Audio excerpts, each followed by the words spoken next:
So you want to start a beauty brand, then you need to know and understand the US regulatory framework for beauty products. Hi, I'm Simone, and I'm happy to be here today to present on what I love doing, and that's regulations. A little bit about me. About 17, well, next year will be 18 years of experience, global regulatory experience in cosmetics, personal care products, OTC drugs, and dietary supplements. I always say beauty is my first love. I always keep coming back to it. I graduated with both a master's degree and a doctorate in regulatory science from the University of Southern California, Fight On.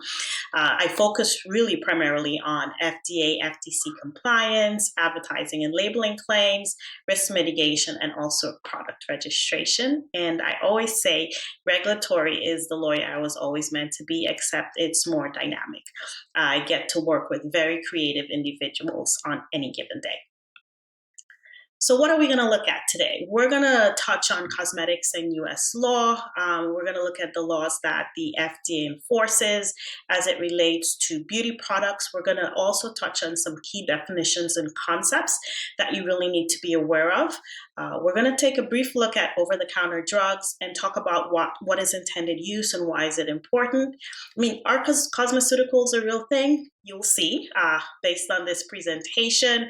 We're going to look at FDA enforcement action, and we're going to touch on one of the most important legislations to impact the cosmetic industry in a very long time, which is MOCRA, and it's an acronym for the Modernization of Cosmetics Regulation Act. So are beauty products regulated? Well, you could get a different answer depending on who you speak with, but that's their opinion, right? But beauty products are definitely regulated. The FDA regulates cosmetics and personal care products under the authority of the 1938 FD&C Act, the Federal Food, Drug, and Cosmetic Act, and that's actually when cosmetics was added to the act. They also regulate cosmetics under the authority of the Fair Packaging and Labeling Act, or the FPLA, and more recently, the 2022 Modernization of Cosmetics Regulation Act. So the FD&C Act defines what is a cosmetic. A cosmetic, really, it's simple. It's defined as anything that's intended to be rubbed, applied on, sprinkled, poured, or just introduced into the human body for the purposes of cleansing, beautifying, promoting attractiveness, or altering the appearance. I find over the years that when you ask individuals, well, what is a cosmetic, they tend to say makeup. But actually, the cosmetics category encompasses just much more than makeup. It takes into account skin moisturizers, perfumes, nail polishes, shampoos, lipsticks, you name it, they all fall within the category of cosmetic products. So it's really just I put this slide so you can get a good representation or a good flavor for the different kinds of cosmetic products that are out there. Chances are if it's in your bathroom, on the counter, or in the shower, the likelihood is it's a cosmetic product. The FD&C Act also defines what is a drug. A drug really is defined as anything that's intended to diagnose, cure, mitigate, treat, or prevent a disease. And it's anything that's also intended to affect the structure or function of the body, right? So, how can a product be both a cosmetic and a drug? Ironically, in the United States, we have what are called cosmetic drugs, right? And this may happen when you have a product that has two intended uses. So, for example, take an anti-dandruff shampoo. It's a cosmetic because it's intended to cleanse the hair, but it's also a drug because it has an anti-dandruff active ingredient that is shown to be safe and effective to help treat and prevent the recurrence of dandruff symptoms or flaking or scaling of the skin. Over-the-counter drugs, really, they follow a monograph, which if you think about a monograph, the best way I can describe it is like a recipe book, right? It really details what ingredients you can use and what level and what combinations of ingredients that you can use, and then for what intended use. You typically find OTC monographs in the following categories combined with cosmetic claims to make cosmetic drugs. Really popular: acne medications, sunscreens, their moisturizers, makeup with SPF, shampoos, treatments with anti-dandruff active ingredients, skin protectants. You think of chapsticks or baby products; those fall within the category of OTC drugs, and also anti-cavity products. When you think about toothpaste or whitening toothpaste, those are cosmetic drugs. So I talked about this. I mentioned it in the overview slide, and what we're going to touch on briefly is intended use. And what is intended use, and why is it so important? Intended use is important, right? Because it really determines the difference between a cosmetic and a drug, regardless of whether the product is formulated to be that, regardless of if you have substantiation for it. The fact of the matter is, if you're marketing your cosmetic product with drug claims, right, then it's a drug in the eyes of the FDA. So something to keep in mind. And you can establish intended use in a number of ways: by the claims you make on your product labeling, what you say on your website and social media. Um, you can do it by consumer perception, because if you've done a really good job of doing the wrong thing, consumers know your products for that. And then if you use ingredients that are known to have a therapeutic benefit, for example, like fluoride in toothpaste, then your product is also intended to be a drug, even if you say it's a cosmetic. So, what is a cosmeceutical? It's interesting, right? Because cosmeceutical, the term has been around for the last few years, and it's really an industry term to describe a cosmetic purporting to have active pharmaceutical or therapeutic benefits. But the FD&C Act does not recognize any category as cosmeceuticals. You can have a product that can be a drug, cosmetic, or a legal combination of the two in terms of a cosmetic drug or an OTC drug, but the term cosmeceutical has no meaning under law. Okay? And what we've seen, though it has been a while that the FDA has acted in this area, understandably, they've had other priorities, but we've seen FDA do enforcement action against companies that are marketing their cosmetic product with drug claims. And as a first level of enforcement action, what they typically do is issue a warning letter. And you can find these on the FDA website. And some example of drug claims cited in previous warning letters include acne treatment, wrinkle reduction, stretch mark reduction, cellulite reduction, hair restoration, eyelash growth. I could add here, collagen regeneration, skin cell regeneration, you name it. But these claims tend to garner the attention of the FDA. I also want to briefly touch on going back to the FD&C Act and it introducing key concepts that you need to be aware of. The concept of interstate commerce, adulterated, and misbranded, right? So interstate commerce, if you really think about it, is the free movement of goods and services across state lines. A cosmetic product that is deemed to be adulterated is if it bears or contains anything that's poisonous, anything that's filthy or deleterious, that will be harmful to consumers under normal or customary conditions of the use. It's important to know that adulteration takes into account not only the product's composition, it takes into account also how it's manufactured and the product container itself in which the formulation is housed in. So really, you need to know what adulterated is. Another term that you really need to know for your cosmetic product is misbranded.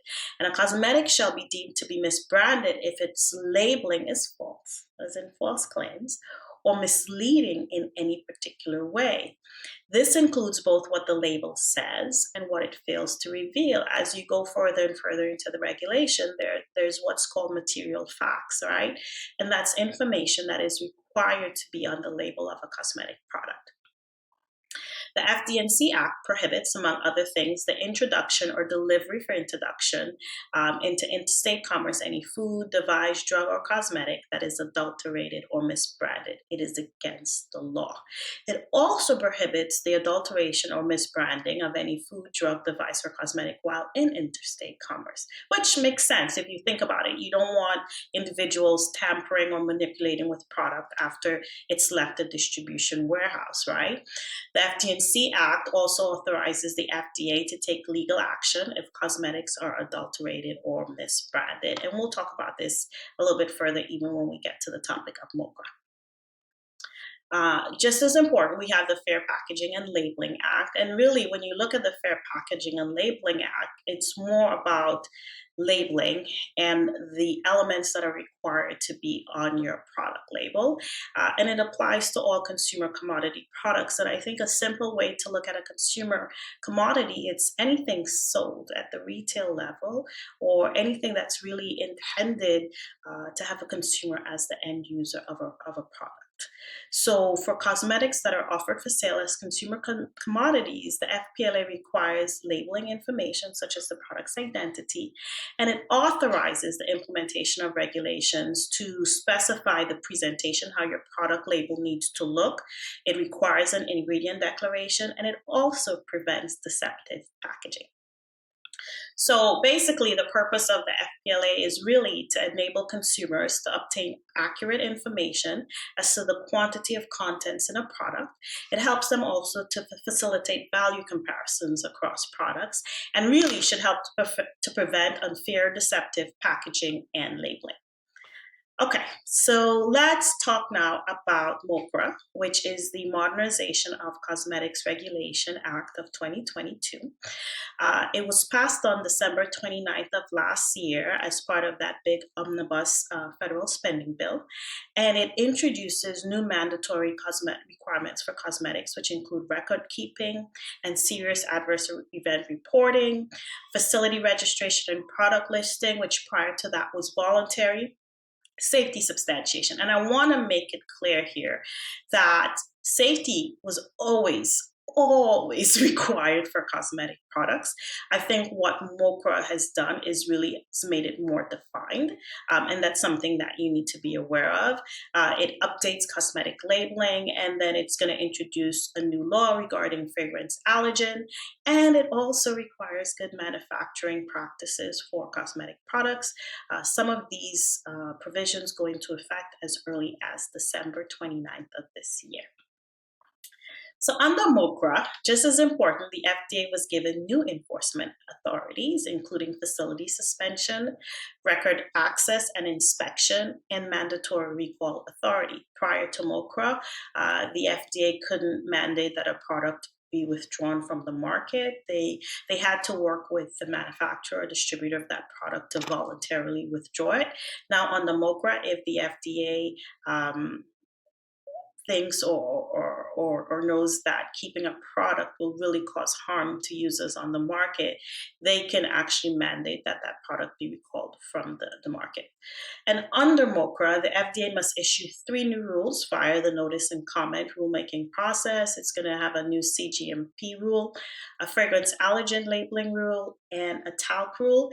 The FDA must propose the GMP rule within 2 years after MOCRA's enactment, and a final rule within 3 years, and then the fragrance, allergen, and labeling rules must be proposed within 18 months after MOCRA's enactment, and final rules no later than 180 days after the close of the comment period.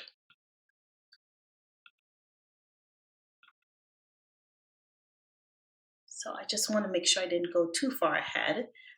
So what is the importance of MOCRA? Well, really, it's the first significant piece of cosmetic legislation in the US since 1938 when cosmetics was added to the FD&C Act. It expands the FDA's authority to regulate cosmetics. It immediately preempts state and local laws that differ from the federal framework, which, if you think about it, makes sense, right? You don't want to have competing requirements at the federal and state level because then who do manufacturers, who do they follow?